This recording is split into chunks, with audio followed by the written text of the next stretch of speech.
Hello dear students, chapter 6 में बेटा next question पढ़ेंगे। Derive the relation between induced charge and the change in the magnetic flux.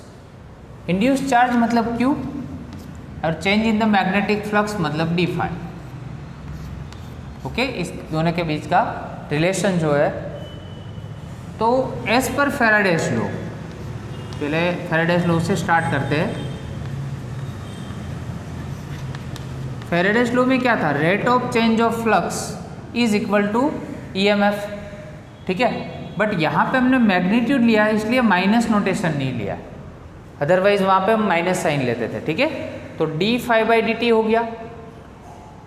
As per Ohm's law हम जानते हैं V is equal to IR, और R की जगह से स्मॉल r भी लिख सकते हैं यहाँ पे। ओके, तो R को यहाँ पे सब्जेक्ट बनाया, sorry I is equal to formula जानते हैं dq बाई dt। यहाँ पे फॉर्मूला पुट किया, E की वैल्यू हमारे d फाई बाई dt और I की वैल्यू हमारे पास dq by dt into R हो गया। यहाँ पे पुट की वैल्यू, चलो R को सामने की साइड ले गए, 1 बाय R हो गया अपने पास। तो d phi by divide by dt is equal to dq by dt। तो dq जो है इसमें चार्ज, वो डायरेक्टली प्रोपोर्शनल है 1 बाय R से। ओके, आया समझ में? तो यहाँ पे जो चार्ज का हम चेंजेस कर रहे हैं वो किससे प्रोपोर्शनल है? इन्वर्सली प्रोपोर्शनल है उसके रेजिस्टेंस से। तो मोस्ट इम्पोर्टेंट फॉर्मूला है, इसमें से इस फॉर्मूला के बेस पे MCQ आ सकता है, इसको हाईलाइट कर दे रहा। ओके, अभी नेक्स्ट क्वेश्चन है हमारा AD करंट्स। क्या है? AD current. पहले तो एक बात बता दूं मैं कि भाई एडी करंट का जो टॉपिक है वो एकेडमिक ईयर 2020 टू 2021 वाले जो भी स्टूडेंट्स हैं, इसके लिए ये जो टॉपिक है वो कैंसिल हो गया है। For this academic year students there is no any need to prepare this topic, just because it is cancelled out by Gujarat board. Okay, but आपके नॉलेज के लिए अगर आप करना चाहते हो तो आप कर सकते हो। तो सबसे फर्स्ट तो एडी करंट्स कैसे जनरेट्स होता है और इसका जो एवोल्यूशन है वो किसने किया है, ठीक है। तो एक साइंटिस्ट था फूको करके, साइंटिस्ट का नाम क्या था? फूको। इसने एडी करंट फाइंड किया है, फिजिसिस्ट था वो, ठीक है। एडी करंट कैसे जनरेट होता है उसका पूरा डिस्क्रिप्शन और डायग्राम भी आपको मैंने बताया है।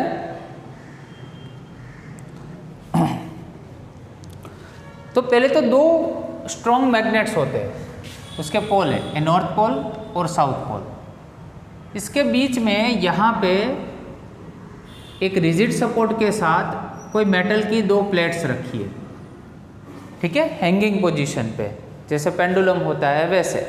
ओके, तो थोड़ी देर के बाद अगर उसमें आप ऑब्जर्व करोगे तो जैसे ही हमने उसको थोड़ा एक्सटर्नल फोर्स देके ऐसे छोड़ दिया, तो थोड़ी देर के बाद उसका जो वेलोसिटी होगा, उसकी जो मोशन होगी वो रिड्यूस होती जाएगी, और एक टाइम ऐसा आएगा कि वो स्टेडी हो जाएगा। ओके, तो ऐसा क्यों होता है? तो इस दोनों में, दोनों यहाँ पे जो पोल्स है उसके बीच में मैग्नेटिक फ्लक्स जनरेट होता है, ठीक है। और जो मैग्नेटिक फ्लक्स जनरेट होता है, जिससे क्या होता है, मैग्नेटिक फ्लक्स का वेरिएशन होता है, और मैग्नेटिक फ्लक्स का जो वेरिएशन होता है उससे करंट इंड्यूस्ड होता है।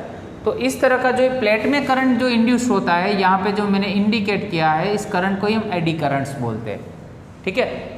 अभी इसमें जो एडी करंट जनरेट हो रहे हैं वो हमारे लिए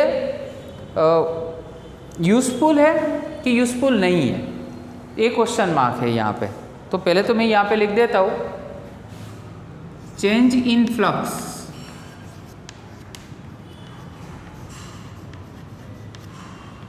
इंड्यूस्ड एडी करंट्स, ठीक है।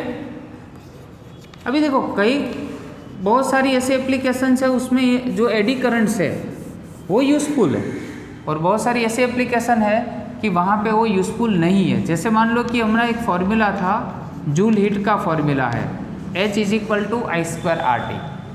तो यहाँ पे जैसे मैंने बताया कि फ्लक्स का जैसे आप चेंज करते हो तो क्या एडी करंट जनरेट होता है। अभी करंट जनरेट हुआ तो करंट किससे प्रोपोर्शनल है, यहाँ पे हीट से। तो दैट्स वाई कंक्लूजन ये हुआ कि करंट से क्या किसी एप्लीकेशन में हमें मिलती है, हीट मिलती है, मतलब वो गर्म हो जाती है वो चीज़। तो कोई भी एप्लीकेशन है अगर वो गर्म होती है, उसको हीट पकड़ती है, तो एप्लीकेशन डैमेज होने की चांसेस रहते हैं, वो एपरेटिस डैमेज होने के चांसेस बढ़ जाते हैं। तो हमारी ड्यूटी ऐसी है कि जो ये एडी करंट जो भी जनरेट हो रहा है कोई एप्लीकेशन में, तो how to reduce this eddy current, इस एडी करंट को हम रिड्यूस कैसे कर सकें। तो पहले तो हम एक काम कर सकते हैं, जो ये प्लेट है, ये प्लेट को यहाँ पे हम बीच में ऐसे होल कर देते हैं। ये पूरी जो प्लेट थी ना, इसमें बीच में क्या कर दिया मैंने, होल्स कर दिए। तो जो करंट की ऐसी लूप बन रही थी ना, ऐसी जो लूप बन रही थी, वो लूप यहाँ से जैसे मैंने होल किया तो ये लूप क्या हो गई, ब्रेक हो गई। ठीक है, तो इसमें करंट क्या हो गया, एडी करंट क्या हो जाएंगे, रिड्यूस हो जाएंगे। ये काम कर सकते हैं। सेकंड जो है उसमें ऐसे लेयर्स लगा सकते हैं। मान लो कि ऐसी पूरी जो प्लेट्स है, ठीक है, तो इसको हम बाइफरगेट कर सकते हैं। ये फर्स्ट, ऐसे सेकंड और ये थर्ड। तो यहाँ पे भी जो करंट ऐसे जनरेट होता था, ठीक है, वो क्या हो जाएगा, डिवाइड हो जाएगा। तो अपना एडी करंट है ऑटोमेटिकली क्या हो जाएगा, रिड्यूस्ड हो जाएगा। ठीक है, तो ये हमारे पास दो ऐसे एप्लीकेशन है जिससे हम एडी करंट को क्या कर सकते हैं बेटा, रिड्यूस्ड कर सकते हैं। ओके, तो इस एडी करंट जो है उसकी एप्लीकेशन कहाँ कहाँ पे होती है। ठीक है, तो कुछ एप्लीकेशंस में बताता हूँ कि जो इलेक्ट्रोमैग्नेटिक जो ट्रेन्स होती है, जैसे मैगलेव ट्रेन है, तो मैगलेव ट्रेन की जो ब्रेकिंग सिस्टम होती है वहाँ पे इसका यूज़ होता है एडी करंट्स का।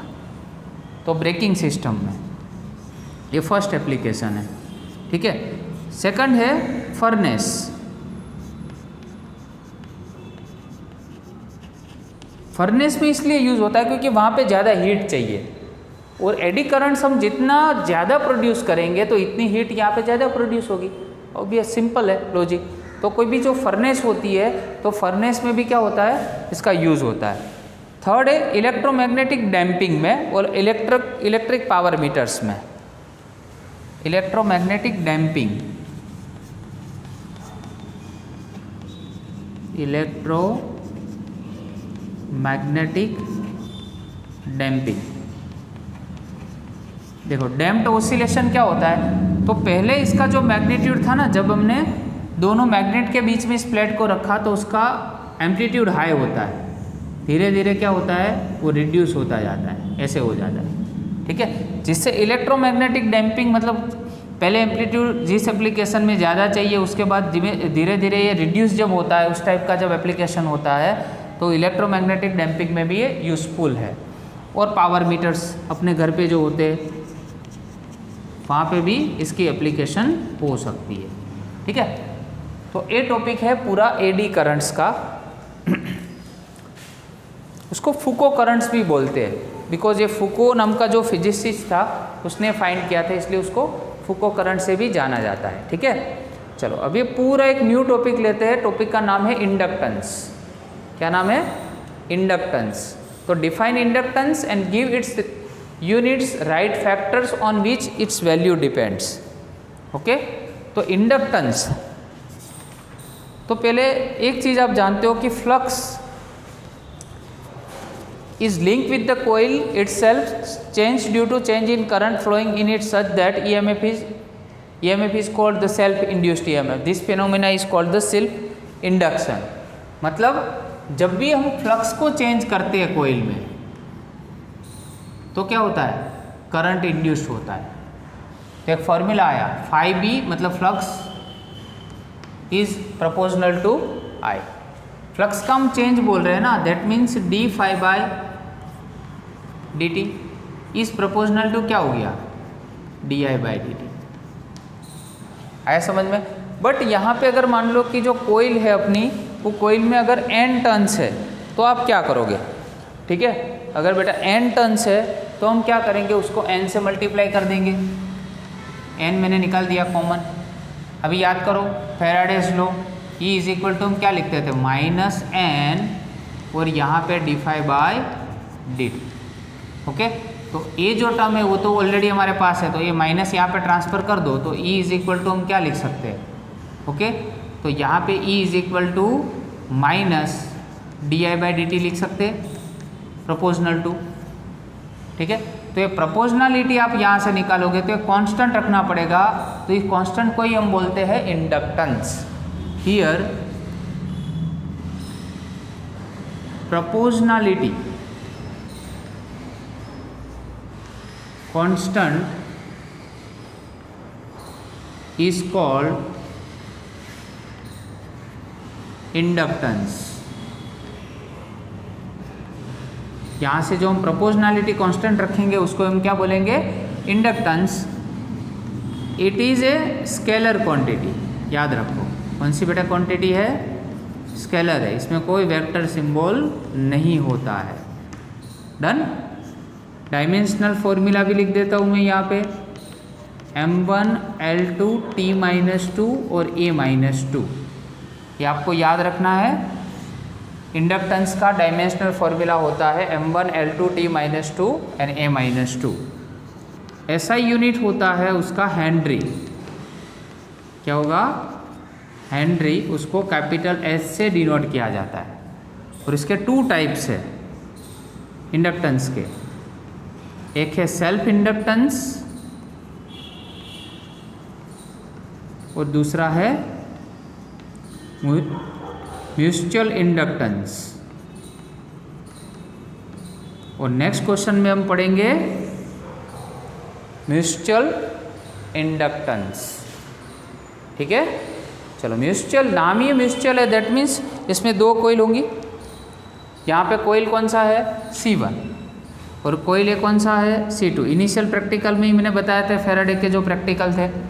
तो एक कोइल में जब भी हम चेंज करते हैं, ठीक है, क्या चेंज किया यहाँ पे, तो हमने EMF चेंज किया। तो इसके साथ जो फ्लक्स था वो किसके साथ लिंक हुआ, सेकंड कोइल के साथ लिंक हुआ। तो सेकंड कोइल के साथ जो भी फ्लक्स लिंक होता है, इससे क्या होता है, करंट इंड्यूस होता है। कौन सी कोइल में, सेकंड कोइल में। तो फर्स्ट में चेंज करते हो तो सेकंड में चेंज होता है, दैट मीन्स म्यूचुअल हो गया कि नहीं, हम बोलते हैं ना म्यूचुअल अंडरस्टैंडिंग, ठीक है। मतलब दो चीज़ होनी चाहिए इसमें, तो इसमें ऑलरेडी दो कोइल है। तो whenever you are pressing this key up and downs, the flux linking with the coil C1 is already link with the coil C2, ठीक है, इसके साथ लिंक होगा। ये जो लिंक होगा तो इससे क्या होगा, C2 में करंट इंड्यूस्ड होगा, जो हमें गैल्वेनोमीटर में दिखेगा, ठीक है। तो अभी जो मैथमेटिकली फॉर्म है वो कैसे लिखेंगे, वो कैसे डिराइव करेंगे, तो बहुत ही सिंपल है। देखो, कोइल फर्स्ट है, उसके मान लो n टर्न्स है, तो coil C1 has n1 turns and flux linked with it is phi1। चलो, n1 टर्न्स और phi1 फ्लक्स, मतलब n1 phi1 हो गया। प्रोपोर्शनल टू I2, इससे क्या जनरेट होता है, सेकंड कोइल में करंट जनरेट होता है, ठीक है। तो n1 phi1 प्रोपोर्शनलिटी निकाल दिया, तो यहाँ पे m मिला, जो यहाँ पे n जो मिल रहा है उसको हम क्या बोलते हैं, म्यूचुअल इंडक्टेंस। ओके, चलो m को सब्जेक्ट बना दिया, तो n1 phi1 divide by I2। तो एक तो डेफिनेशन इसमें से ही बन जाएगी, whenever the current passing through the second coil, another coil is 1 ampere, then the flux link with the first coil is called its mutual inductance।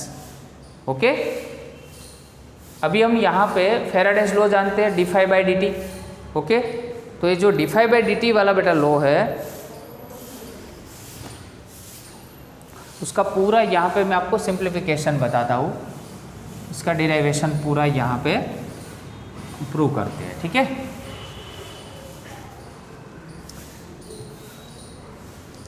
अभी यहाँ पे आपको पता होगा रूल्स में हमने बताया था अगर ई में जस्ट लिखूँ तो यहाँ पे माइनस करना पड़ेगा, तो d phi divide by d T.